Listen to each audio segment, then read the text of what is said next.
Good morning student, welcome to online class. आज हम लोग बायोलॉजी की क्लास करने वाले हैं। ये यूपी बोर्ड 12th के बेसिस पे है।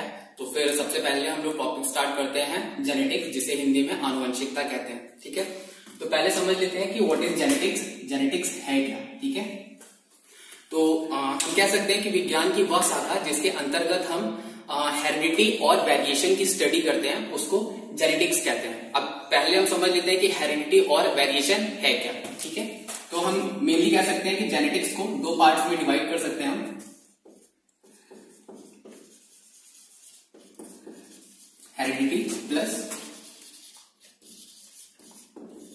वेरिएशन। ठीक है, हेरिडिटी समझ लेते हैं कि पहले हेरिडिटी होता क्या है। हेरिडिटी को हम बोल सकते हैं कि हेरिडिटी एक टर्म है जिसका इस्तेमाल हम करते हैं अपने पूर्वजों से जो लक्षण हमारे ऑफस्प्रिंग्स मतलब बच्चों में उत्पन्न होते हैं उसको हेरिडिटी कहते हैं। हेरिडिटी एक प्रोसेस है, एक विधि है जिसके द्वारा हमारे जो कैरेक्टर्स हैं, हमारे जो गुण हैं, वो पूर्वजों से हमारे आने वाली संतानों में उत्पन्न होते हैं। ठीक है, एंड वेरिएशन को हम समझते हैं, वेरिएशन मतलब होता है अंतर या बोल सकते हैं अलगाव, जिसकी मदद से या जिसके द्वारा हमारे जो पूर्वज हैं और जो हमारे आने वाली पीढ़ी है उनमें अंतर महसूस होता है या अंतर दिखाई देता है। जैसे कि आप समझ सकते हैं कि हमारे माँ बाप हैं, हमारे माँ बाप जो हैं वो हमारी ही तरह है या हम उनकी तरह हैं। ठीक है, हुबहू है, उनके दो हाथ हैं, उनके दो पैर हैं, उनका चेहरा हमारे चेहरा, कुछ चीजें बहुत सारी चीजें मिलती जुलती हैं। लेकिन वेरिएशन में अगर हम बात करें तो वेरिएशन में क्या है, हम में और उनमें बहुत सारे अलगाव हैं, बहुत सारी क्या है चेंजेस हैं। जैसे कि हम क्या हुबहू अपने माँ बाप की तरह दिखते हैं? शायद आंसर होगा नहीं। क्यों? क्योंकि हम में क्या है वेरिएशन उत्पन्न होते हैं। ठीक है, अब अगर हम बात करें जेनेटिक्स के बारे में, आनुवंशिकता के बारे में, तो सबसे पहले हमें कुछ चीजें पता होनी चाहिए। जैसे कि जेनेटिक्स टर्म जो नाम है सबसे पहले ये किसने दिया था, तो ये पॉइंट इंपॉर्टेंट भी है यूपी बोर्ड के अकॉर्डिंग, मतलब बोर्ड्स के लिए आपके 1 नंबर या 2 नंबर या 1 लाइनर क्वेश्चन हमेशा इससे बनते हैं। तो आप बोल सकते हैं विलियम पैटसन, इन्होंने क्या दिया था, टर्म दिया था। टर्म आप बोल सकते हैं, मतलब पूछेगा कि आनुवंशिकता जो शब्द है उसको सबसे पहले किसने दिया था या किसने प्रोड्यूस किया था, तो आप बोलेंगे विलियम पैटसन। सेकंड आता है आपका कि इसके जनक कौन है, मतलब आनुवंशिकता जो इतना ज्यादा ब्रॉड फैला हुआ है या इसको जो मतलब दुनिया में प्रसारित किसने किया है, तो ये आप क्वेश्चन पूछता है कि फादर ऑफ जेनेटिक्स कौन है, तो ये है ग्रेगर जॉन मेंडल। ये बहुत इंपॉर्टेंट क्वेश्चन है बोर्ड्स के लिए। 1 नंबर में मोस्टली टाइम में पूछा जाता है कि जेनेटिक्स के पिता कौन है, तो ग्रेगर जॉन मेंडल है। ठीक है, और मेंडल के बारे में भी कुछ चीजें आपको पता होनी चाहिए। मेंडल के बारे में हमेशा 1 या 2 क्वेश्चन इनके हिस्ट्री के बारे में भी पूछ लेता है, जैसे कि इनकी उत्पत्ति कहाँ हुई थी, इनका जन्म कहाँ हुआ था, कैसे क्या इन्होंने किया था, जेनेटिक्स के बारे में कैसे रिसर्च की थी इन्होंने। तो मेंडल की जो बर्थ हुई थी ये हुई थी आपकी 22 जुलाई 1822 में इनका जन्म हुआ था, ऑस्ट्रिया में हुआ था।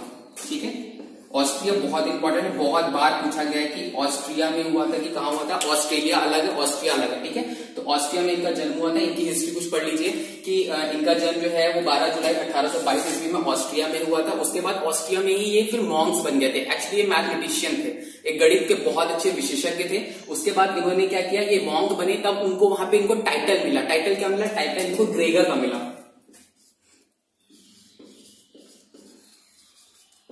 इन्होंने एक टाइटल पाया ग्रेगर, और यहाँ पे क्या थे, मॉन्क। मॉन्क आप समझ रहे होगे ना, प्रीस्ट, पादरी जो मंदिरों में पूजा पाठ कराते हैं। तो वहां पे जब क्रिश्चियंस लोगों में, क्योंकि ये वहां पे ऑस्ट्रिया में थे तो वहां पे क्रिश्चियंस बहुत ज्यादा हैं, तो क्रिश्चियंस, तो वहां पे उनको ग्रेगर मिला। फिर वहां पे इन्होंने रिसर्च स्टार्ट की। इन्होंने रिसर्च किस पे की? इन्होंने जेनेटिक्स पे की, एवोल्यूशन पे की, और इन्होंने एक पौधा चूज किया। पौधे का नाम था मटर।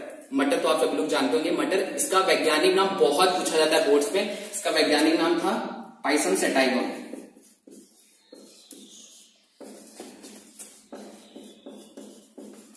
पाइसम सेटाइगम, जिसको पी बोलते हैं। और हाँ, कभी कभी ये क्वेश्चन भी पूछ लेता है कौन सी पी, क्योंकि बहुत तरीके की पीस मार्केट में अवेलेबल है। रिसर्च में बहुत ज्यादा पीस के बारे में हुआ है, तो गार्डन पी पे इन्होंने मतलब मेनली रिसर्च की थी। इन्होंने कहा गार्डन पी पे 7 साल इन्होंने वर्क किया इस पे, 7 years। और फिर इन्होंने कुछ अपनी थीसिस और अपनी कुछ जो है वो इन्होंने लॉज वगैरह बना के प्रोड्यूस किए। इन्होंने जो लॉज वगैरह बनाए वो बहुत ज्यादा पॉपुलर नहीं हो पाए थे। उसका रीजन ये था क्योंकि इन्होंने जिस मैगजीन में किया वो उस टाइम पे मैगजीन बहुत ज्यादा पॉपुलर नहीं थी। दूसरी चीज, ये मैथमेटिशियन थे, तो मैथमेटिशियन होने के कारण इन्होंने जितने भी अपने लॉज दिए थे, इतनी थीसिस दी थी, वो पूरी मैथ्स में थी और मैथ्स को समझना थोड़ा टफ होता है आम लोगों के लिए, इसलिए इनकी थीसिस को बहुत ज्यादा पब्लिश नहीं हो पाए, लोगों तक फैल नहीं पाए, इसलिए बहुत ज्यादा पॉपुलर नहीं हो पाए। इन्होंने पी के अलावा भी कुछ पौधों पे रिसर्च किए थे, बट वो इतने ज्यादा सक्सेसफुल नहीं हुए थे। इन्होंने एक और प्लांट पे किया था जिसको हॉकवीड बोलते हैं। इन्होंने हॉकवीड पे भी किया था रिसर्च, लेकिन ये इनका नहीं पॉपुलर मतलब नहीं सक्सेस हो पाए थे, इसलिए हॉकवीड के बारे में ज्यादा जिक्र नहीं होता, सिर्फ पाइसन सटाइवम के बारे में जिक्र होता है क्योंकि इनका सक्सेस था, इनका बहुत ज्यादा ये काम किया था जिसकी वजह से ये पॉपुलर है। ठीक है, अब एक क्वेश्चन ये भी उठ रहा होगा आप लोग के मन में कि इन्होंने मटर का ही पौधा क्यों चूज किया, ये और भी सारे पौधे चूज कर सकते थे या उनमें ही सक्सीडेड क्यों हुए। तो जब भी कोई रिसर्च करता है तो वो ये ध्यान में देता है कि वो अपनी रिसर्च को इजीली कर पाए, कम समय में कर पाए और ज्यादा अच्छा रिस्पॉन्ड पा सके। तो सबसे पहले इस पाइसन सटाइवम की खासियत ये थी कि ये क्या थे, वार्षिक था। वार्षिक जिसको एनुअल भी बोलते हैं।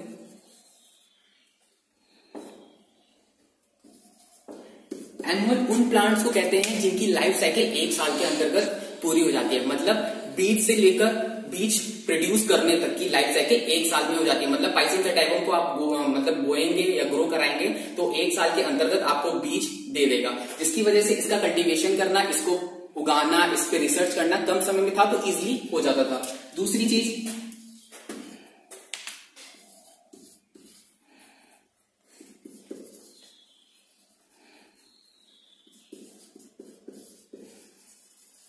बायसेक्सुअल, ये द्विलिंगी है। द्विलिंगी होने का मतलब एक ही पौधे में आपके दोनों जनन अंग मिल जाते थे, दोनों मेल रिप्रोडक्टिव ऑर्गन और फीमेल रिप्रोडक्टिव ऑर्गन आपके एक ही फ्लावर में, एक ही प्लांट में मिल जाते थे, जिससे कि क्रॉस कराना, उनमें रिसर्च करना, जेनेटिक्स करना इजी हो जाता था, जिसके कारण ये पाइसन सटाइवम इनके लिए बहुत बेहतरीन था।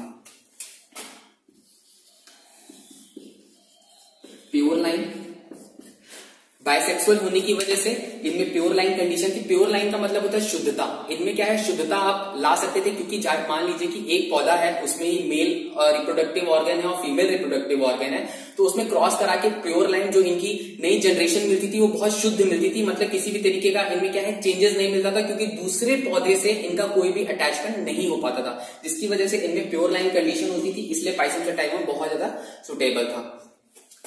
उसके बाद इन्होंने जो पाइसन सटाइवम था इसमें जेनेटिक्स जो जीन्स होते हैं वो सिर्फ 7 कैरेक्टर्स पे ही किया था। इनमें सिर्फ 7 कैरेक्टर्स पे ही रिसर्च की थी, जो कि पूछा जाता है एग्जाम में कि इनके 7 कैरेक्टर्स के बारे में बताइए कि कौन कौन से कैरेक्टर्स पे इन्होंने क्या है रिसर्च की थी।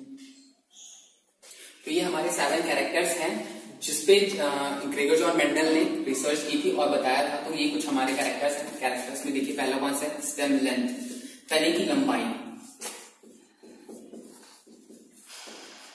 ठीक है।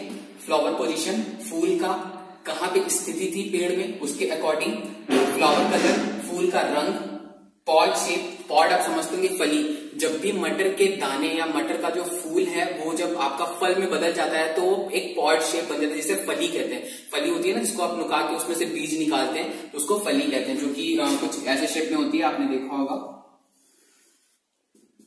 ये, और फिर उसके बाद इसमें दाने लगे होते हैं, ठीक है, तो इसको फली बोलते हैं। तो ये पॉड शेप है और पॉड कलर है। उसके बाद शीट शेप, शीट कलर, मतलब बीज का आकृति और बीज का कलर, ठीक है। तो ये जो है ये 7 कैरेक्टर्स लिए थे। ये यूपी बोर्ड में बहुत ज्यादा प्रश्न आपके, ये मान लीजिए 2 नंबर या 4 नंबर में अक्सर पूछा जाता है कि इनके 7 कैरेक्टर्स के बारे में बताइए, तो आपको ये लिखना पड़ेगा और इसमें बताना पड़ेगा डोमिनेंट कौन सा है, रेसेसिव कौन सा है। अब आपको ये लग रहा होगा कि डोमिनेंट क्या होता है और रेसेसिव क्या होता है, ये बहुत कॉमन वर्ड है जेनेटिक्स में जो बार बार पूछा जाएगा। डोमिनेंट को बोलते हैं प्रबल और रेसेसिव होता है अप्रबल। डोमिनेंट कैरेक्टर उन कैरेक्टर्स को बोलते हैं जो किसी भी जीन्स के होने या ना होने से प्रभावित नहीं होते, वो अपने कैरेक्टर को शो करते हैं। रेसेसिव वो जीन्स होते हैं जो डोमिनेंट के साथ अपने कैरेक्टर्स को शो नहीं कर पाते। जैसे कि एग्जांपल समझिए कि दो लड़के हैं क्लास में, दो लड़के हैं, ठीक है। ये क्या है, ये पढ़ने में बहुत अच्छा है, ठीक है, और ये पढ़ने में बहुत खराब है। जब भी टीचर क्लास में आता है तो ये दोनों को साथ में पाता है और देखता क्या है कि जब भी कोई क्वेश्चन पूछता है या जब भी कोई टेस्ट लेता है तो क्या होता है, दोनों का परफॉर्मेंस बहुत अच्छा निकल के आता है, ठीक है। तो इसमें ये नहीं बता सकता टीचर कि ये अच्छा है कि ये अच्छा है, लेकिन जब इनको अलग किया जाता है, मान लीजिए ए है, ये बी है, ये ए है और बी है, तो जब इसको अलग से इसने टेस्ट लिया, जब मान लीजिए अलग से आपने इसका टेस्ट लिया तो पाया कि बहुत अच्छा बच्चा है, जैसे कि यूजुअली ये है, लेकिन बी जब इससे अलग में टेस्ट लिया गया तो पता चला कि बहुत वीक है। इसका मतलब क्या है, इसका मतलब ये है कि बी जो है वो अलग होने पर अपने कैरेक्टर को शो करता है, इसलिए वो रेसेसिव है। और ये जब बी ए के साथ रहता है तो अपने कैरेक्टर को शो नहीं कर पाता है, क्या है, इसके कैरेक्टर, इसका प्रभाव इस पे दिखाई देता है, जिसकी वजह से क्या है, ये डोमिनेंट है और ये रेसेसिव है। आई होप कि आप लोग समझ गए होंगे। अगर नहीं समझ गए होंगे तो एक बार फिर से इसको देखिएगा, समझिएगा, फिर भी नहीं समझ में आता है तो फिर से पूछ लीजिएगा कमेंट में, ठीक है। तो इसमें क्या है, अब जैसे मान लीजिए कि दोनों जीन्स जब आपस में रहते हैं तो कौन से कैरेक्टर डोमिनेंट है, कौन से रेसेसिव है, ये इसमें पता चलता है इस 7 कैरेक्टर्स में। जैसे कि मान लीजिए स्टेम लेंथ, अगर लंबाई की बात करें तने की, तो लंबा होना एक डोमिनेंट कैरेक्टर है और छोटा होना, द्वार को हम बोल सकते हैं बौना, तो बौना होना एक रेसेसिव कैरेक्टर है। फ्लावर पोजीशन, अगर हम फूल की स्थिति की बात करें तो एक्सिलरी होना डोमिनेंट कैरेक्टर है, टर्मिनल होना एक क्या है, रेसेसिव कैरेक्टर है। अब आपको नहीं समझ में आ रहा होगा कि एक्सिलरी क्या होता है और टर्मिनल क्या होता है। तो कोई भी प्लांट आपने देखा होगा, मान लीजिए कोई भी प्लांट है, ठीक है, और ये उसकी ब्रांचेस है, मतलब शाखाएं हैं, तो इन शाखाओं के एकदम ऊपरी पोजीशन पर या ऊपरी भाग में जब फूल का लगना, जब फूल लगता है तो इसको क्या कहते हैं, इसको एक्सिलरी कहते हैं, ठीक है। टर्मिनल क्या होता है, टर्मिनल में क्या होता है कि जैसे मान लीजिए ये ब्रांचेस हैं और ब्रांचेस के बीच में ऊपर ना होकर इन दो शाखाओं के बीच में जब फूल निकलता है या पत्ती निकलती तो उसको क्या कहते हैं, टर्मिनल कहते हैं,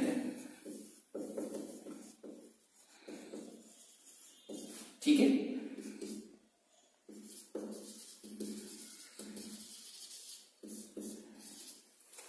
तो एक्सिलरी होना ये क्या है, डोमिनेंट कैरेक्टर है, टर्मिनल होना एक रेसेसिव कैरेक्टर है। फिर आ जाते हैं फ्लावर के कलर की, तो कलर जो होता है इनका बैगनी, पर्पल जो होता है वो डोमिनेंट होता है। आपने देखा होगा ज्यादातर मटर के पौधों में जो फूल होते हैं वो कैसे होते हैं, वो बैगनी कलर के होते हैं, पर्पल कलर के होते हैं। तो purple colour is a dominant character और व्हाइट कलर जो है वो इसका रेसेसिव कैरेक्टर है। पॉड शेप, अगर आपने फली की बात करें तो इन्फ्लेटेड होना, मतलब कि आपने देखा होगा कि ज्यादातर फलियां खिली हुई होती हैं, फ्रेश होती हैं, जो मतलब कि आपस में चिपकी हुई नहीं होती हैं, तो उसको बोलते हैं इन्फ्लेटेड। और कॉन्स्ट्रिक्टेड क्या होती है, आपस में सिकुड़ी हुई। बहुत रेयरली आपने पॉड्स देखे होंगे या फली देखी होंगी जो क्या हो, आपस में चिपकी हुई हो या ज्यादा अच्छी से ग्रोथ ना हुई होंगी। तो इन्फ्लेटेड जो है वो डोमिनेंट कैरेक्टर है, कॉन्स्ट्रिक्टेड जो है वो रेसेसिव कैरेक्टर है। आपका कभी एक नंबर में भी क्वेश्चन पूछ लेता है कि डोमिनेंट कैरेक्टर, मान के पूछ लिया कि स्टेम लेंथ में डोमिनेंट कैरेक्टर क्या है, ऑप्शन दे देगा आपको या फिर वन लाइनर में आपको बताना पड़ेगा, तो आप बताएंगे क्या, लॉन्ग, लंबा होना क्या है, स्टेम का डोमिनेंट कैरेक्टर है, ठीक है। फिर उसके बाद पॉड शेप, पॉड कलर की बात करें, आपने देखा होगा जो इसमें से फली निकलती है पकने के बाद, पकने के बाद जो फली निकलती है वो क्या होती है, येलो कलर इसका डोमिनेंट होता है और ग्रीन कलर जो होता है उसका रेसेसिव होता है, ठीक। अगर सीड की बात करें, बीज आपने देखे होंगे, तो बीज कैसे होते हैं, बीज का अगर आप कलर की बात, शेप की बात करें तो राउंड गोल जो होंगे वो, आप कभी आपने मटर अगर बोई होगी तो आपने देखा होगा कि गोल जो होते हैं, गोल क्या होते हैं, बहुत कॉमनली होते हैं, बहुत ज्यादा मिलते हैं, तो वो डोमिनेंट कैरेक्टर है। और जो रिंकल्ड है, रिंकल्ड मतलब झुर्रीदार, आपस में स्ट्रिंग, आपने ऐसा देखा होगा, ये ऐसे करके बीज, तो ये बहुत रेयरली बीज देखने को मिलते हैं, इसलिए क्यों, क्योंकि ये रेसेसिव होते हैं। और राउंड एकदम परफेक्टली राउंड होते हैं, तो वो क्या होते हैं, डोमिनेंट होते हैं।